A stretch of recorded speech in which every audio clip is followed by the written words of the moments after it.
Hi and welcome back to Warframe. Today we're going to take another look at the Grakata here.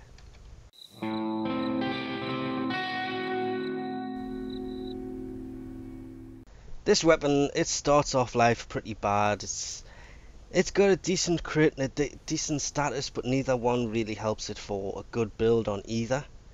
Magazine's huge, the fire rate is quite insane actually. It also has a recoil like crazy. But as you can see, the impact puncture slash, they're ridiculously low. This weapon came without a single polarity, so we did have to add 3 to it. All 3 of these, because the build I went for this was kind of a crit status build. We've got the crit up to 62.5%, and the status is up to 85, so it's actually a really effective weapon considering the crits aren't really that high. You can get them into the 70s, but you need to use the critical delay, which means you've got to bring the status chance down. And to be honest, even with this insane fire rate, and if you go just for a crit build, this weapon is still good, but if you have them, this way is better.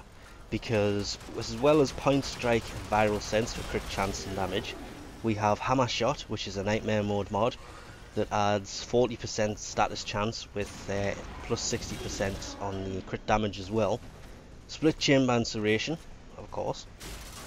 One gives it damage, one means it's basically going to be firing more rounds. And then we have the 3 weird mods. The dual mods, the event mods, or used to be. Magnum Force is now obtainable from Captain Vor on a Tower 4 anything. Just a Tower 4 Void mission. If Captain Vor comes, we've got a chance of him dropping one of these. That's poison damage and status chance. Then we have High Voltage, which is the electrical damage version of it, which also adds 60% electrical and 60% status. And then we have, that was Tethra's Doom, wasn't it? Yeah. And then we have Thermite rounds. This is plus 60% fire damage and plus 60% status chance. That's from the Breeding Grounds event.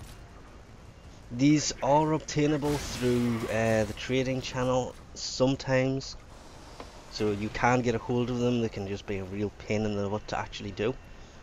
But with those 3 mods in there, we managed to get this weapon up to, I think the status chance goes from 20% up to 85.6% chance of doing elemental damage. Of course, you can change them round. You can either have corrosive, radiation. Actually, I think that's the only 2. And then the spare one, which will either be fire or toxin. The ice one will eventually come along, hopefully pretty soon actually, because I need that for a different build. That will make weapons able to go over 100% status build easily with some of them, but it is going to be a bit weird to try and fit them mods in there. But with the crit chance of this being 5.6 times the damage with a 62.5% chance of actually doing a crit, it does actually work out really well. And I've actually been using this for a couple of days after I put the extra. I used to have 1 on it when we first did this. I've just put 2 more on it to do this status crit build, because I was going to go for a full-blown crit build, and to be honest, a 70% is good, but that added status in there as well comes in really handy if you're fighting the corpus or the well, to be honest, this weapon works much better against the Grineer. It will work against the corpus, but against the Grineer it tends to just melt them, as long as you have Malignant Force before High Voltage and the Thermite rounds after. So that's Toxin and Electric to make the corrosive, and then heat afterwards. But we'll leave this off here for now. Thanks for watching, and I'll catch you next time.